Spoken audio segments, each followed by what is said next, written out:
Hey everybody, welcome to the Ronline Report. If you guys watched any coverage of the New York Pro last weekend, you know the breakout star of that show was this young man here, all the way from Prague, Czech Republic. He is Milan Sadek. Welcome, Milan. Hello, hi. Yeah, I called you young because 30 years old, that's young. That's very young, especially in bodybuilding. We got very few guys over 40 in the top in bodybuilding these days.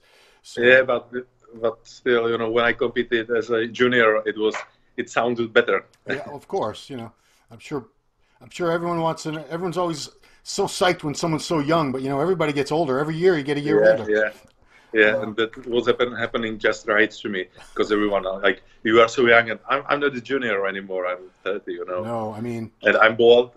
you're bald. I mean, I met you at the 2013 Arnold Classic amateur, the Arnold Amateur, and wow, the improvements you have made in that time. Giles has a better eye, I think, for long-term potential than I do. He saw it because you were bottom heavy. You had these massive quads. Upper body wasn't quite filled out, but I knew once everything got filled out in proportion, you were going to be good. And man, you've been getting better and better and better. And now, this past weekend, I think we're seeing a glimpse of what you're going to truly be capable of within the next year or two. You're on the rise, as we like to say. So all this time, I've never really known much about you, so that's why we're doing this today. So let's start with way back when. So you are from, and I'm gonna say this completely wrong, so you're gonna correct me. You're from a place called Gottwaldov?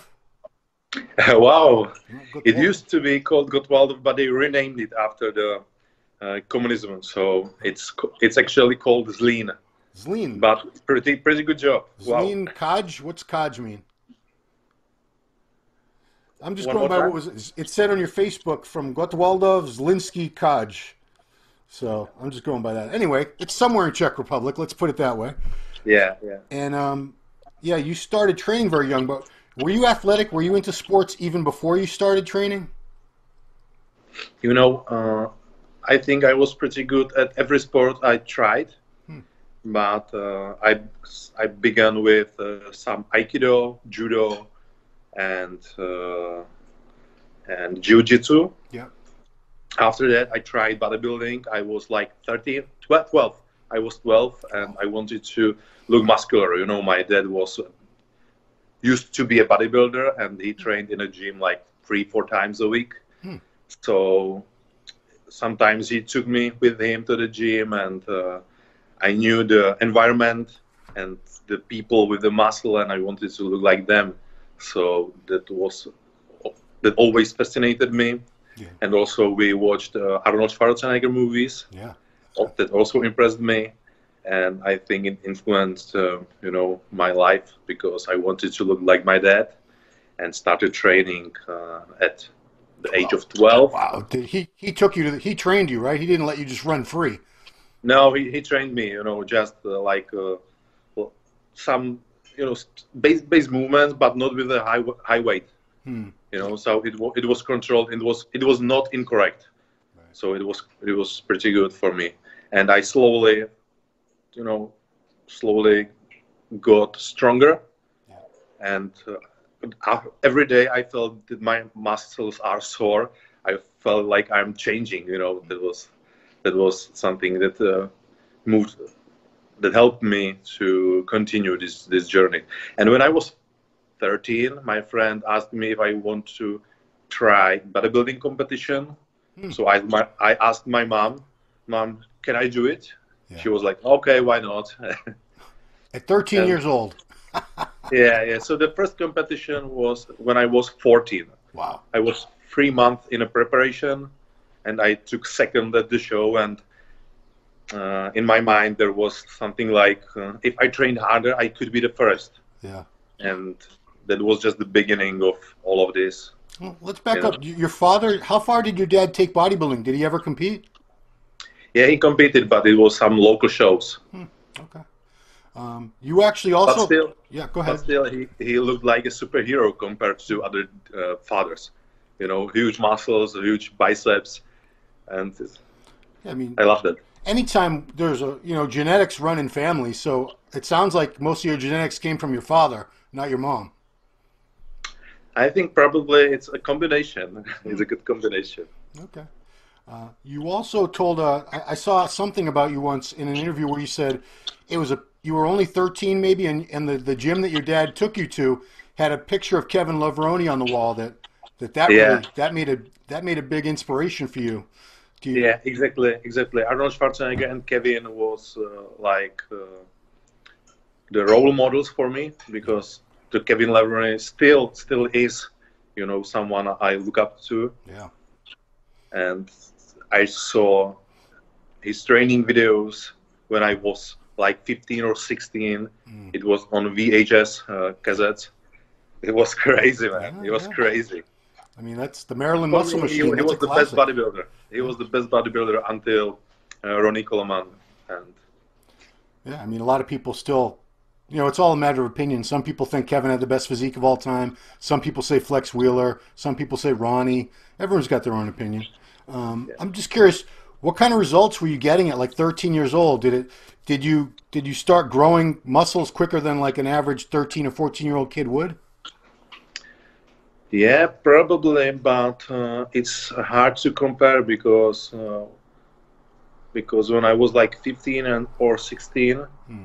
and I was doing the competition, I trained really. Jak se řekne pořád? I trained like all the time. I never skipped the gym.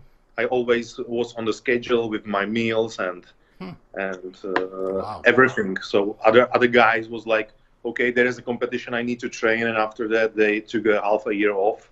So it's really hard to compare. But I was not like the most muscular guy. I always, when I was on the stage, I was like always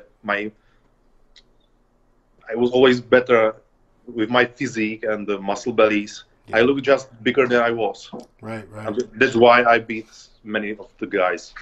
It's like, 14 years old, you did your show. How many kilos do you think you weighed at your first contest? Well, I think it was like 65. Okay. It's about 150 pounds, I'm guessing, something like that. Okay, not too small. So how did you know how to diet and pose and everything? Did anybody help you? Yeah, the owner of the gym, Hmm. who asked me about the competition, he helped me with the preparation. He told me, I exactly know, it was like 120 grams of rice for a day Oh, wow. and half a kilo of chicken breast for a day. Nothing Oh. else. No salt, nothing at all.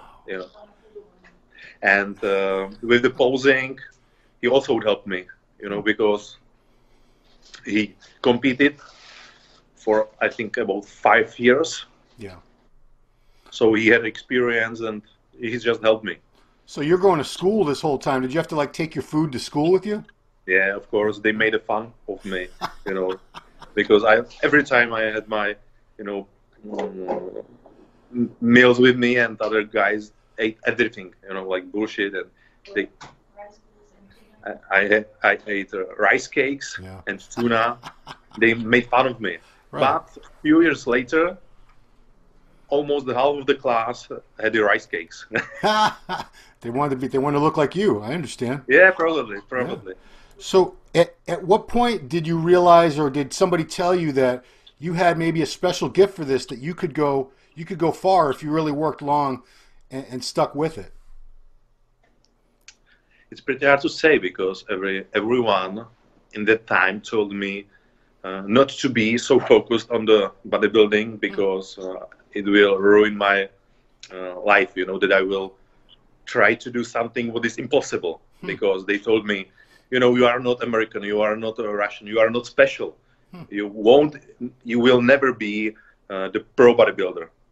So realize that and don't do crazy stuff and enjoy your life, find a girl and don't put much effort into the bodybuilding lifestyle. And I was like, oh no, I want to be special.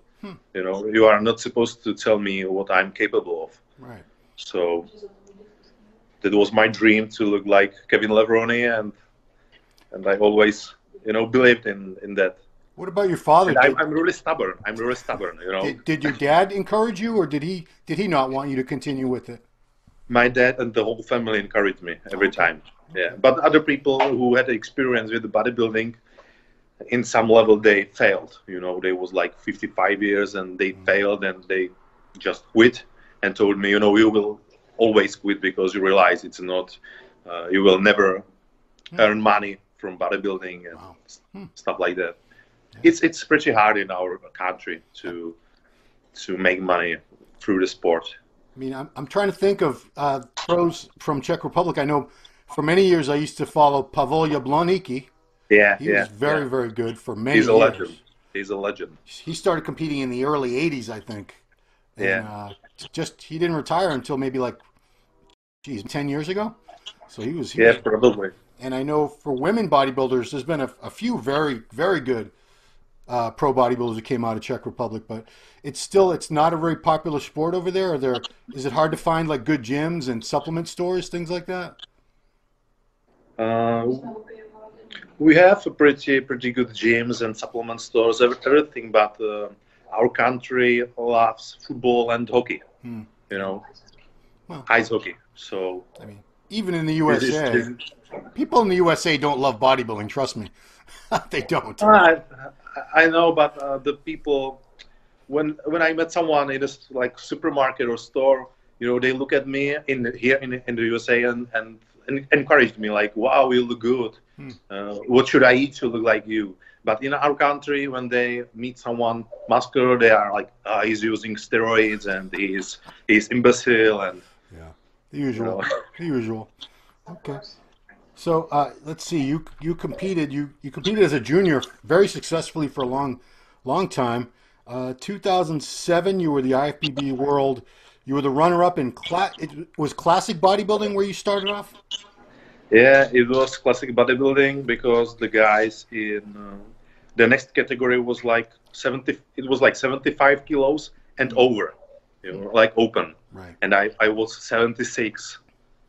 So 77 when I was junior. What is classic bodybuilding? Because we had it at the Arnold Amateur for a couple of years, and then they got rid of it, and then we just came up with classic physique. But it was the same as bodybuilding, but with the limitation high and the weight. So you know, but the same posing crunch, the same poses, everything was same, but there was just the limitation. What was good for me. See, personally, I feel that's what classic physique should be right now. I don't think they should have different trunks.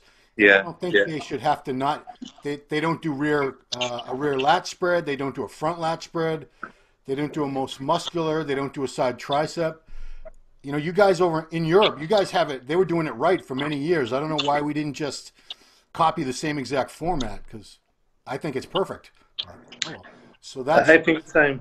And that time when I was a junior, it was better for me because. You know, I was not like using the stuff. Yeah.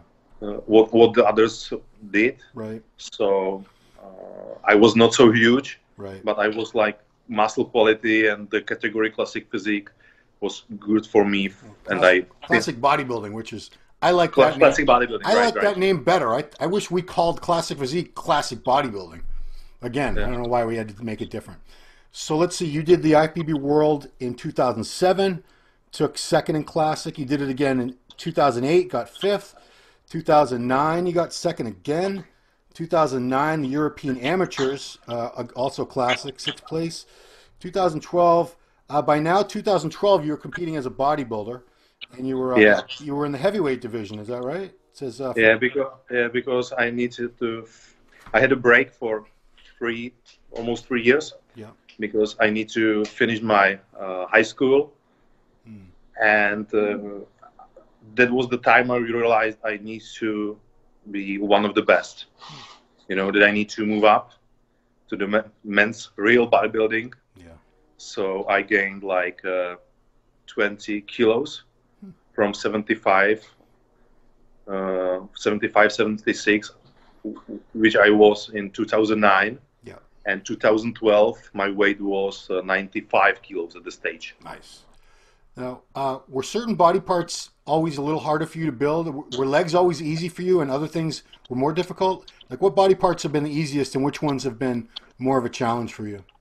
I would never say that something was easier or because I always, when I train my legs, it was like every time I train legs, the night before, it's hard to fall asleep because I'm scared from the training. Yeah. So it's not like I'm genetically gifted. I don't need to train. I train really hard, and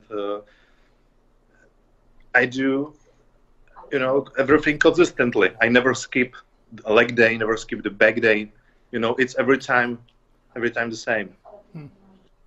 What was some of the best advice you got in those years from anybody that really helped you get to the next level? Because, there's so many guys that never make it past that national level or the world amateur level. They never make it to the pros. They keep placing second, third, fourth there for a while, for a few years, and then they quit. So what was it that made you? Was it just being stubborn that you decided to keep going and going until you got your pro card? I think it was the combination of my stubbornness and the right people around me. Because in 2000, when we met, it was the 2013. Yeah, I was 7th, and I met Igor Kopček and Marian Chambal. Marian is also IFBB Pro in 212. Yeah, and they helped me with the preparation for the 2014. And they always told me, there's nothing special about being a pro bodybuilder. You just need to be consistent as you are. Just do what are you doing, but do it a little bit better. Like nothing crazy. To do nothing crazy. Right. So I kept doing that, and I think it's working, because the 2014 I won the amateur Olympia in Prague. I turned pro. And I'm still just do what I was doing, nothing crazy. I never gained like 10 or 20 pounds from year to year, just slowly getting better and bigger. And I don't want to have, I always want to work on the weakest part I have. Yeah. So a lot of people commend you because you've kept your waist very small. And you turned pro right around 200 pounds. I'm not sure the kilos, but you've put about 31 pounds on since you've turned pro, and you've managed to keep your midsection, your waist, small and flat, where a lot of other guys, if they put 30 pounds on, their belly gets big too. Hansa Cavalier, he said it's because you're not a big eater. You don't stuff yourself with a lot of food every time. Is that a mistake exactly you think a lot of guys make? I think this is the mistake, because everyone is like, okay, I'm in the off season, I need to eat tons of calories. Okay, they maybe gain a lot of weight, more muscle. Yeah. But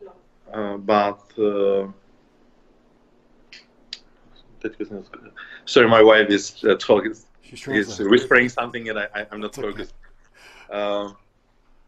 Everyone wants to eat a lot of calories, but you need to have the belly for that. Right. And that was always like my problem, that I just don't want, to feel like pregnant. You don't want to look pregnant either, especially. Yeah, especially. So I just eat what I need to eat, and keep doing that. Yeah. I'm listening to Jana in the background. What's she saying? Yeah, she's in the background. That's okay. We're going to get to her soon. Don't worry. We're going to talk about Jana. She told me to say that I don't eat a lot of cheat meals, because I like the clean food. And when you eat the clean food, you need a small amount of it. What's your favorite food? Yeah, I was going to say, your condition is so consistent. A lot of guys I hear all these guys talking about cheat meals, and then I see them on stage. I'm thinking, you know what? Maybe you shouldn't have had all those cheat meals, because look at you. So, is that key? You actually eat strict with no cheat meals for the whole prep? Sometimes I have a cheat meal, but it's like one meal, nothing crazy.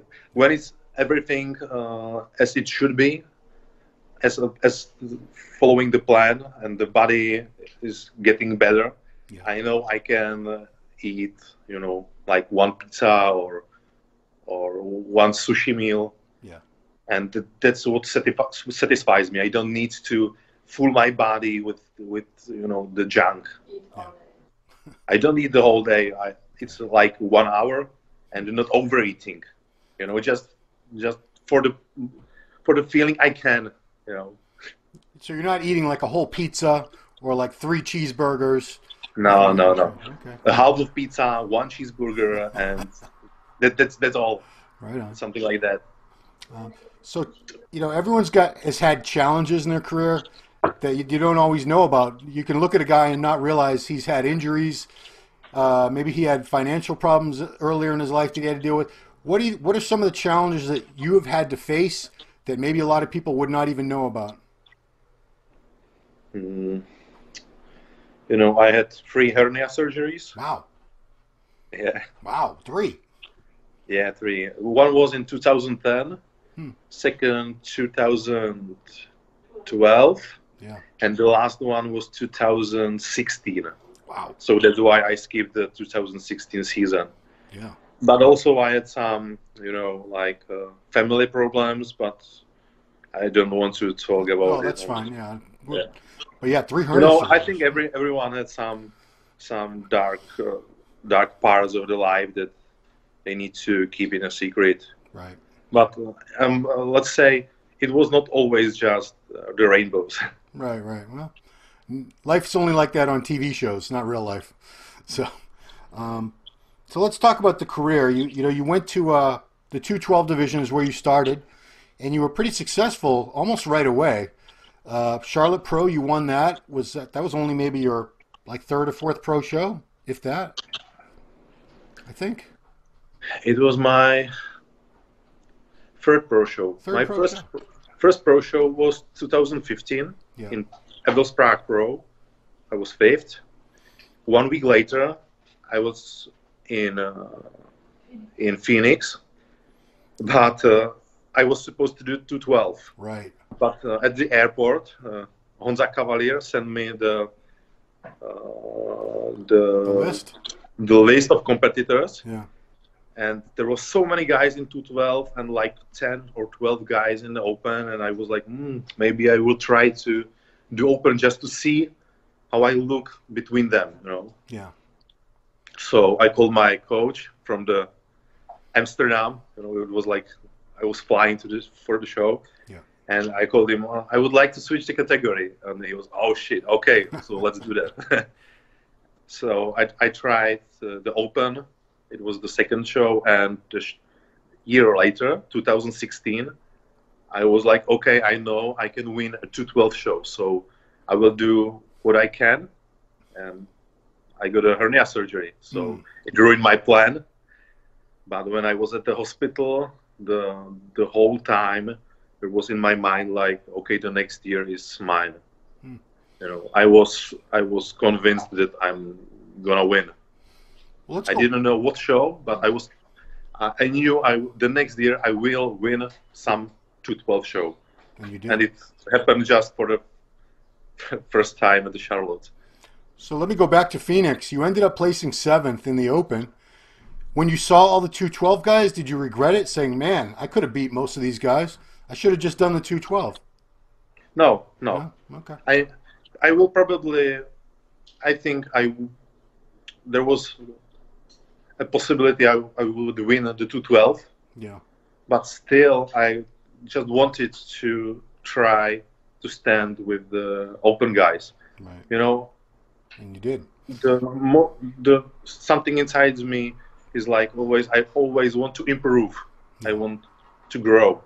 So I knew it is the future. The open category is my future. So I wanted to try. So I never regret that I changed the category. Yeah, because, you know, like we said in the interview the other night backstage, you were doing so well. You won a show, and then you were top 6 in the Olympia the first time you did the 212 Olympia. I believe that was the first time. I mean, you were somebody who was going to keep moving up and up in the 212 division. There was no doubt about it. So did a lot of people think you were crazy for switching to open category? Yeah, the people who are not with me, you know, like the Tomáš and my family, they were like, okay, why not to stay in 212 and be top 3 at every show and every year to stand on the Olympia stage? Right. But they don't realize that I'm too high for the category. Yeah. You know, so. How tall? Do you know how tall you are in feet? Because I think you're little over 5'8", maybe 5'8". 5'9". You're 5'9". 5'9". Okay, yeah. Yeah. The same as Phil Heath. Wow, so that's very tall for a 212 guy. Yeah. Yeah. Okay. And the whole reason why I did the 212 in the 2017 was to win a pro show, to get to the Olympia and get known, you know. Yeah. And I always wanted to stay on the stage with Flex Lewis. So And you did. it all happened. So, but you said you didn't really like your physique as a 212 because you had to lose muscle, and it wasn't, you knew that's not the way you were supposed to look. The way, probably like a month out from the show, you looked so much better before you had to start coming down to 212. So I hate looking at the pictures from the show. Everyone was like, "Oh, you are good." I don't like that. I don't like this. So, are you starting to become a little more satisfied? I mean, is this the best package you think you've brought this past weekend in New York Pro? I would say it was. Yeah. I mean, but I just, when I returned from the stage and I look at the pictures compared to others, I was like, wow, that's me. Yeah, you're a phenomenal guy. I mean, everybody was talking about you. Everybody. It was crazy. Because nice. Usually they're talking nice. about. I enjoy it. They're talking about Juan or Akeem, but more people were talking about you because, we've seen Juan and Akeem a million times, and we've only seen you as an open guy a couple times. So it's pretty cool to see somebody getting better and better and better. Those guys have been very good for a very long time, but you're somebody's. Every time we see you, you're better. When you took 7th place last year at New York Pro, you were pretty good, but the way you looked the other day was miles better. So your hard work is paying off. Thank you.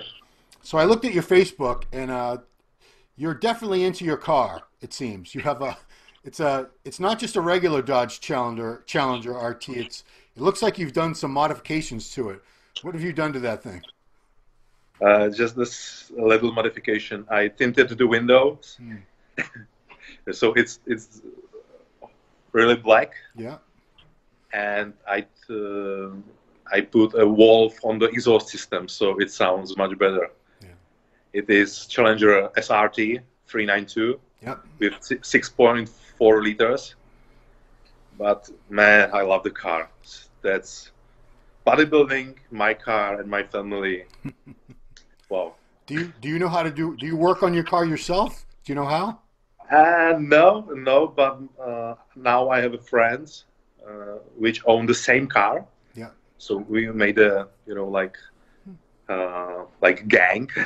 Yeah, I've seen you showed pictures where there's looks like there's about 8 or 10 Dodge Challengers all lined up. Do you guys? It was five Challengers, but we are like 6 or 7 guys together, and we will help each other to maintain the car. So I will just learn how to do it. So now I just enjoy the driving. I have it for one year, but every time I start the engine, it made me happy. I have a smile on my face, and it's really good during the preparation, because sometimes you feel nervous and exhausted and like without the mood. Yeah. That's the time when I grab my keys and drive my Challenger. I think Chris Bumstead has that same car. Yeah, I think so. So I know Germany has an Autobahn where you can drive really, really fast. Does Czech Republic have anywhere that you can go out and really drive fast if you want? I don't drive too fast. I like the acceleration and the sound. I don't like the fast drive. Oh. So I assume they have speed limits on the highway. Yes. Yeah. Okay, you never know. Maybe they don't, but they do. In Germany, they don't have a speed limit. Yeah. So you can try your maximum speed, but I didn't try it. I mean, just because you can drive 200 miles an hour doesn't mean you should drive 200 miles an hour. Yeah, exactly. It's dangerous. It's much more fun when you are when you accelerate from 30 to 80 and hear the sound and yeah. I mean, it's goosebumps. Yeah, I mean that's a big engine. It's a V8 engine, so I can imagine how loud that thing is. So let's talk about your wife, because Hansa said, ask him about his wife, Jana. How long have you guys been together, and how important has she been to your success in the past few years as a bodybuilder? We are together since 2012, Okay. and she really supports me because when we met, uh, she knew I'm a bodybuilder and I will be a bodybuilder, and bodybuilding will be the way of my life. Right. She accepted, and she really supports me. So she is really important in my way of life. Does she cook your food for you though? Yeah, sometimes. Sometimes. Sometimes, because I know. we live separate. Right. Yeah. Separately. From Monday to Thursday, I live in Prague to earn money in Prague because there are better conditions to earn money. Yeah. So it's like 300 kilometers far. And for the Friday, Saturday, Sunday, I returned home and we are together. So Okay. that's where she really cooks the meal. Okay. The 3 days. It's not a big deal, but I mean, when I hear some guys that their wife cooks every single meal, I just get so jealous. I'm like, really? You don't ever have to cook anything? Damn. But so you actually did you get a college degree for like physical training? Yeah, exactly. Yeah, it's exactly. crazy. Yeah, what is it? Do you have to have a degree in Czech Republic to do that? No, you don't need to have a degree. You just need to take the certification, like license. Yeah. You can do a license like in 2 months. Yeah. With the exams, but I have the license and still I have the degree. Okay. I'm a bachelor of the gym trainer. It's I tried to see I tried to read what it says. College degree in from Masaryk University. Yeah. In training, I guess. Yeah, it's coaching. Coaching. Yeah, because that's interesting. Because I interviewed Angelica Teixeira, the bikini Olympia champ, and in Brazil you have to have a college degree to be a trainer. You can't just get a certification. In America, you can go online and take a test in 5 minutes, and boom, you're a trainer. If you go to I know because when I'm in the U.S. and I look around in the gym, I like, oh shit, what are they doing? But it's almost the same in the Czech Republic because the license. They're not that hard to get. Nothing hard to do. Not that hard to get. Well, that's fine. I mean, good trainers. There's a big difference between really good trainers and terrible trainers. So, hopefully. Yeah, but everyone wants to earn money, and just count the reps and look in the mobile during the client session. Right. So last year, you took 6th place at the California Pro, 7th place at New York Pro. You didn't compete the rest of the year. What were you focusing on making improvements on? What parts of your physique were you really focused on from last year to this year? I tried to improve my back, and also I spend the time with my family, because I told them the first half of the year I will do the bodybuilding. And the second half of the year, I will spend it with my family because the 2019, I want just to do the bodybuilding for the whole year. Okay. So I spent more time with my family, but still I worked really hard in the gym to bring my back up and to slowly improve every part of my body. Right. Your family, you met your wife. You were already competing for years, so she knew that you do these contest prep phases, and it's very demanding with your time and your energy. So, has it gotten easier? I mean, she's very used to you competing and being on diets and everything by now, right? Yeah, she's used to. But we have a son. He's 10 years old. Oh, okay. And sometimes I feel guilty that I don't have energy to spend more time with him. So. Yeah. So like go to the wood with him, because I had a lot of energy, so that's why I try to compensate when it's over. Yeah. for them. Yeah, because 10-year-olds have all kinds of energy.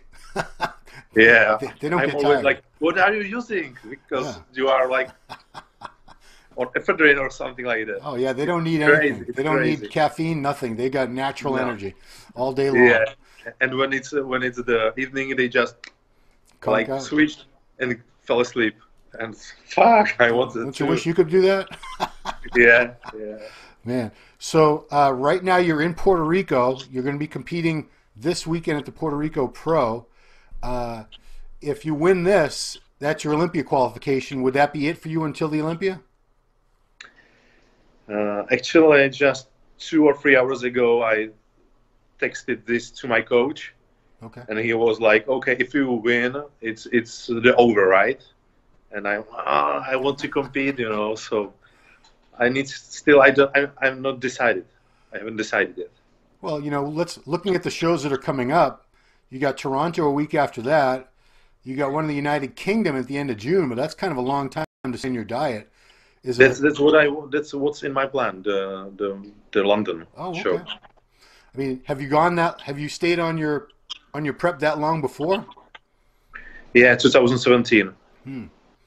Because that's a long time. I mean, you Yeah, look it great is for a this long show, time, and that's another 6 weeks, I believe, from New York. yeah, But, yeah. oh, you've done it before. But it doesn't matter, I love bodybuilding. I love this style. It was much much worse when I was in 212 because I was not able to eat because of my weight. Yeah. Not now. It is much much better and easier. A lot of guys when they move to open, they lose the condition because the one good thing about 212 is because you have to get down to that weight, and the same thing about classic. Most of those guys are in really good condition because they have to make that weight. It's not an easy weight for them to get to. Now that you don't have a weight, you could be 260 on stage and fat if you wanted to. Nobody's weighing you in. Yeah. Is it you have to be more disciplined now to make sure the condition is still there now that you're not struggling to get to a specific weight?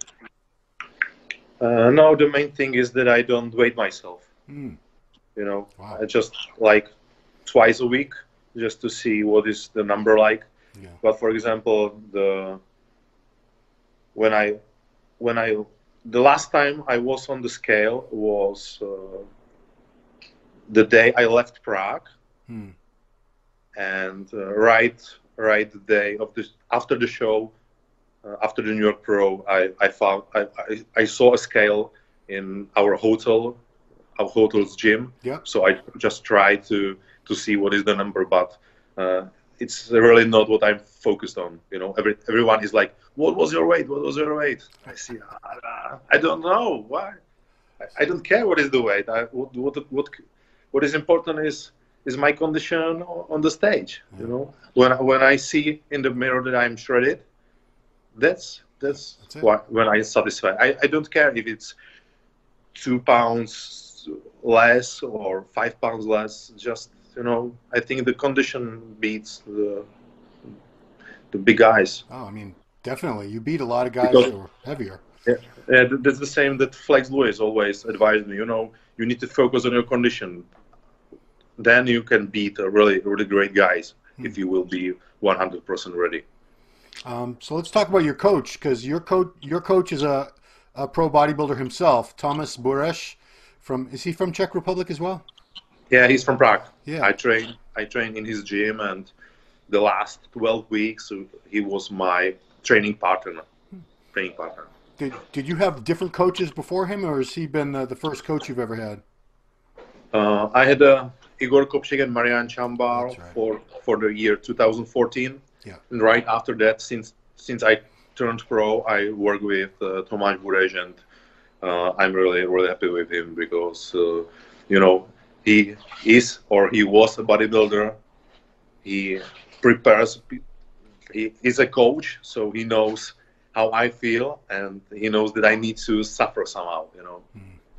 So other guys switch coaches like every year, and I think that's a mistake because then the coach. They're never with anybody long enough, so the coach has time to really learn your body and learn how it responds to different things. So would you say that Tomas has a much better understanding of your physique and what works and what doesn't work for you now than he did 5 years ago? Yeah, I believe so. I believe so. Cool. I believe so. Some people asked me, why don't you try someone from US or famous coach? And I'm why? I have a Tomáš, and Tomáš, it is working. I'm improving.